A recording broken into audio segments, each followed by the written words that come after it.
आज के वीडियो में हम CGPSC व्यापम ये सब के नज़र से जो एक महत्वपूर्ण टॉपिक है जो किसान आंदोलन 19वीं सदी में जो किसान आंदोलन हुए थे, तो ये काफ़ी महत्वपूर्ण टॉपिक है। अक्सर प्री में यहाँ से क्वेश्चन पूछा जाता है और मेंस में भी 2 नंबर और 4 नंबर में क्वेश्चंस पूछे जाते हैं।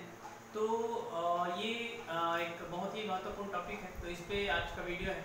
तो सबसे पहले मैं किसान आंदोलन बताने से पहले मेंस के पॉइंट ऑफ व्यू से बताऊं कि इसकी पृष्ठभूमि, किसान आंदोलन की पृष्ठभूमि, क्योंकि अगर 2 नंबर और 4 नंबर में पूछे तो आप ये यहाँ पे जो पॉइंट्स लिखे हैं बस उतने से ही काम चला सकते हैं, पर अगर ये ज़्यादा नंबर में पूछे तो आप इस पृष्ठभूमि का प्रयोग कर सकते हैं और इससे आप इसको लंबा खींच सकते हैं। तो देखते हैं कि किसान आंदोलन आखिर हुआ क्यों है। तो सभी किसान आंदोलनों का कुछ जो कॉमन कारण हैं, जो कुछ सभी जो कॉमन थे, वो ये था कि जब अंग्रेज भारत पे आए तो उन्होंने क्या किया, उनकी जो सबसे पहली जो विस्तारवादी नीति थी, फिर उसके बाद उन्होंने भारत में जो उपनिवेशवादी नीति थी, उन्होंने भारत को अपना उपनिवेश बनाया। फिर उसके बाद उन्होंने क्या किया, भारत को एक बाजार के रूप में तैयार करना चाहा। अब बाजार के रूप में तैयार करना चाहा अर्थात यहाँ से कच्चे माल का निर्यात करते थे और तैयार माल को आयात करते थे। मतलब कच्चे माल भारत से लेके जाते थे, उन्हें बना के ऊंचे दाम पे लाके भारत में बेचते थे, भारत में उस अपना बाजार बनाना चाहते थे, पहला। अब दूसरा कारण ये हो गया कि अंग्रेज क्या चाहते थे, अंग्रेज जो है भारत में जो है अपनी जो कृषि व्यवस्था है, जो बंदोबस्त जिसको कहते हैं, जैयतवाड़ी बंदोबस्त और आपका स्थायी बंदोबस्त और महलवाड़ी बंदोबस्त, ये तीनों बंदोबस्त में भी कुछ खामियां थी। तो इसने भी किसानों को आंदोलन के लिए आंदोलन करने के लिए मजबूर किया। फिर उसके बाद जो लगान वसूली का जो तरीका था और उच्च लगान दर भी था, लगान वसूली का जो तरीका था ये भी अंग्रेजों का एक क्रूरतापूर्वक था। फिर उसके बाद अंग्रेजों ने साहूकारी और जमींदारी जो व्यवस्था थी ये प्रारंभ की थी। तो साहूकारी और जमींदारी जो व्यवस्था थी ये भी किसानों के लिए बहुत ही कष्टकर थी। साहूकार और जमींदार का जो उद्देश्य से ज़्यादा कर वसूली करना था और कर वसूली का तरीका भी सही नहीं था।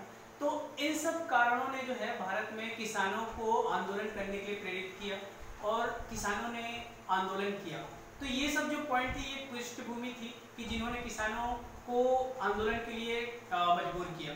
तो अब यहाँ पे कुछ बहुत ही महत्वपूर्ण जो 5 मैंने लिखे हुए हैं जो किसान आंदोलन थे, तो उनके बारे में पढ़ते हैं। तो सबसे पहला जो आंदोलन था वो नील आंदोलन था, जो 19वीं सदी के हम किसान आंदोलन के बारे में पढ़ रहे हैं। तो सबसे पहला जो आंदोलन था वो नील आंदोलन था। तो नील जो विद्रोह था, नील विद्रोह जो है किसानों के द्वारा किया था 1859 और 60 में ये विद्रोह हुआ। 1857 की क्रांति के जस्ट बाद ये विद्रोह प्रारंभ हुआ। 1859 और 60 में ये विद्रोह हुआ। तो ये विद्रोह जो है बंगाल के नदिया जिले में हुआ।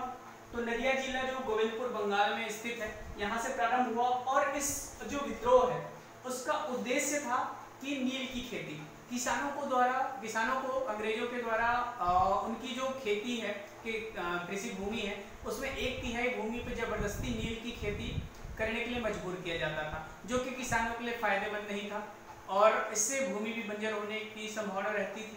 तो इस कारण किसानों ने इसका विद्रोह किया।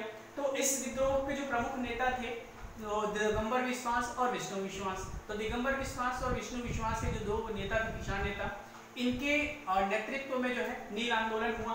तो इस आंदोलन में जो कुछ विशेष बात ये थी कि इसमें हिंदू और मुस्लिम दोनों किसान ही साथ मिलकर आए और दोनों ने विद्रोह किया साथ में।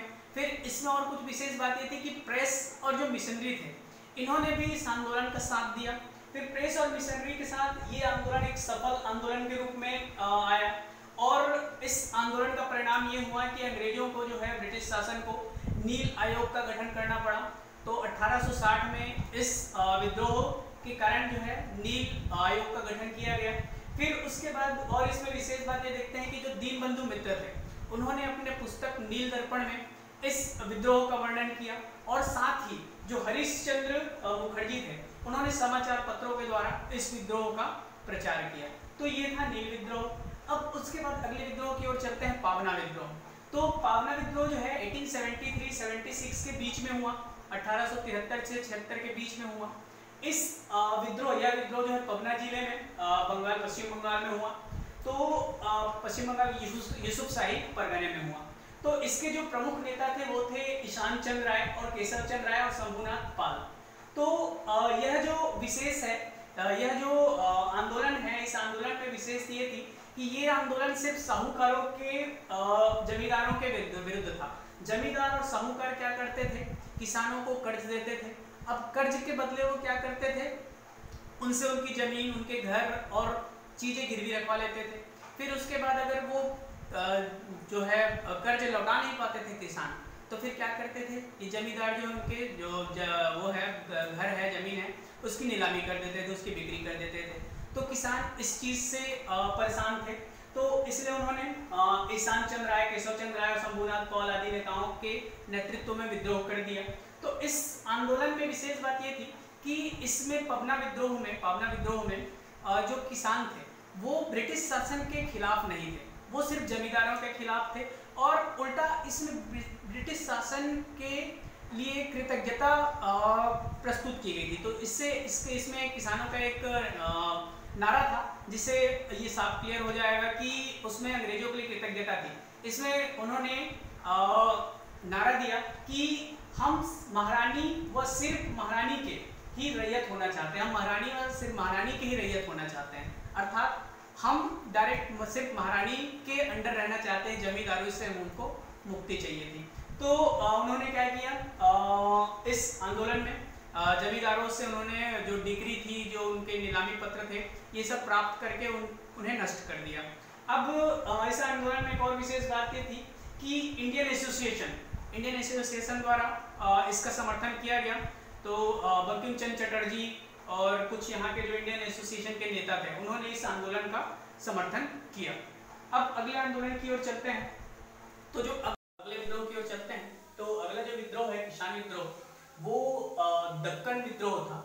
जो दक्कन विद्रोह जो है 1874-75 के बीच में चला, और ये जो था दक्कन क्षेत्र महाराष्ट्र के पुणे व अहमदनगर, जिसको पहले दक्कन क्षेत्र बोला जाता था, उस क्षेत्र में यह विद्रोह हुआ।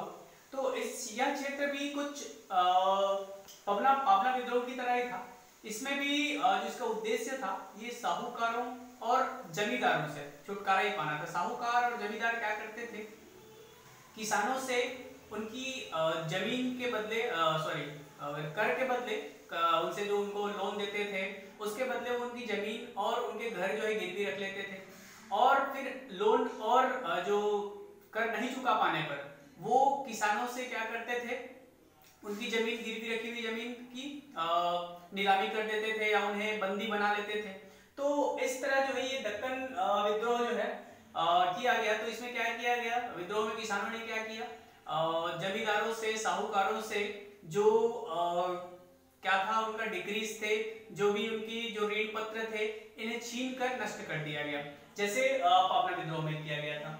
तो इस विद्रोह में विशेष बात यह रही कि यह विद्रोह सफल रहा और ब्रिटिश शासन ने किसानों के संरक्षण के लिए दक्कन किसान राहत अधिनियम 1879 लागू किया। तो इस अधिनियम में प्रावधान किया गया कि उन्हें कुछ साहूकारों से संरक्षण प्रदान किया गया और कर अदायगी न कर पाने पर किसानों को बंदी बनाने से राहत दिया गया। तो ये तो था दक्कन विद्रोह, दक्कन किसान विद्रोह। अब अगले विद्रोह की ओर चलते हैं, जो कि है पागलपंथी विद्रोह। तो यह बंगाल क्षेत्र में, जो गारो पहाड़ी के आसपास एरिया तक फैला हुआ था बंगाल से। तो यह विद्रोह जो है 1825 में हुआ। इसके जो नेता थे करम शाह और उनके पुत्र जो टीपू शाह हैं, ये दोनों ने इस विद्रोह का नेतृत्व किया।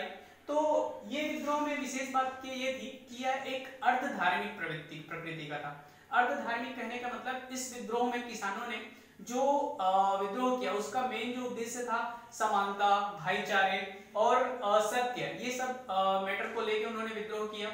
और उनकी जो मांग थी वो थी समानता की मांग थी, भाईचारे के लिए उन्होंने समर्थन किया। तो ये विद्रोह जो है काफी लंबा चला, 1850 तक ये विद्रोह चलता रहा। और अब अगले विद्रोह की ओर चलते हैं, जो कि एक महत्वपूर्ण विद्रोह है, जिसे मोपला विद्रोह कहा गया था। तो मोपला विद्रोह 2 चरणों में हुआ। पहला चरण 1836 था और दूसरा चरण 1921 था। तो मोपला विद्रोह का मेन जो ये था कि ये एक धार्मिक विद्रोह के धार्मिक विद्रोह बन के सामने आया, क्योंकि इसमें जो मोपला, सबसे पहले हम ये जान लेते हैं कि मोपला किसे कहते हैं। तो केरल के जो मालाबार तट है, मालाबार तट में जो रहने वाले मुस्लिम, कन्वर्टेड मुस्लिम जो किसान थे, कन्वर्टेड किसमें, जो अरबी और मलयाली जो लोग थे वो मुस्लिम में कन्वर्ट हुए थे, ये एक निम्न दर्जे के कृषक हुआ करते थे, तो उन्हें ही मालाबार तट के आसपास में मोपला कहा जाता था। तो चूंकि मोपला जो मुस्लिम थे और उस क्षेत्र में साहूकार और जो जमींदार थे वो हिंदू थे, तो जब 1836 में जो पहला विद्रोह हुआ, तो इस विद्रोह में क्या हुआ कि जो मोपला किसान को साहूकार कर के लिए और उनसे ऋण के लिए उन्हें परेशान करते थे, ठीक है। तो चूंकि ब्रिटिश जो है शुरू से ही जमींदार समर्थक रहा है, तो अतः उन्होंने जमींदारों का समर्थन किया। तो पहले चरण विद्रोह में 1836 में क्या हुआ कि मोपला जो किसान थे ये जमींदारों, हिंदू जमींदारों की हत्या करने लगे। फिर दूसरे चरण में जो है यह मोपला विद्रोह 1921 में हुआ। तो 1921 में जब ये आंदोलन हुआ तो उस समय असहयोग आंदोलन चल रहा था, खिलाफत असहयोग। तो उस समय इस आंदोलन को खिलाफत नेता शौकत अली, मौलाना आजाद, गांधी जी, इनका समर्थन प्राप्त हुआ। और इसके जो मुख्य नेता थे वो मुदलियार थे, जो कि खुद एक खिलाफत नेता थे। तो द्वितीय चरण का जो परिणाम ये था कि इस विद्रोह की उग्रता को देखते हुए सैनिक शासन लगाना पड़ा, और सैनिक शासन की घोषणा कर दी, और कुछ खिलाफत नेताओं को जैसे याकूब हसन, गोपाल मेनन आदि को गिरफ्तार कर लिया गया और इस विद्रोह को अंततः कुचल दिया गया। तो ये जो मोपला विद्रोह था ये एक अच्छा विद्रोह था, क्योंकि ये धार्मिक विद्रोह के रूप में था, और चूंकि ब्रिटिश शासन ने हमेशा जमींदारों का समर्थन किया, अतः उन्होंने इस विद्रोह को हिंदू और मुस्लिम के रूप में देखा लोगों ने इसको, तो ये विद्रोह इसलिए इंपॉर्टेंट हो जाता है। तो अब एक बार हम देख लेते हैं कि जो किसान आंदोलन था ओवरऑल हमको समझ में आ गया कि नील विद्रोह, पबना विद्रोह, दक्कन विद्रोह, पागलपंथी विद्रोह, मोपला विद्रोह, ये सब विद्रोह किस कारण से हुए। तो कारणों को फिर से एक बार हम रिवाइज कर लेते हैं। तो चूंकि हम जानते हैं कि सबसे पहला कारण क्या था कि जो अंग्रेज थे, अंग्रेजों की उपनिवेशवादी नीति।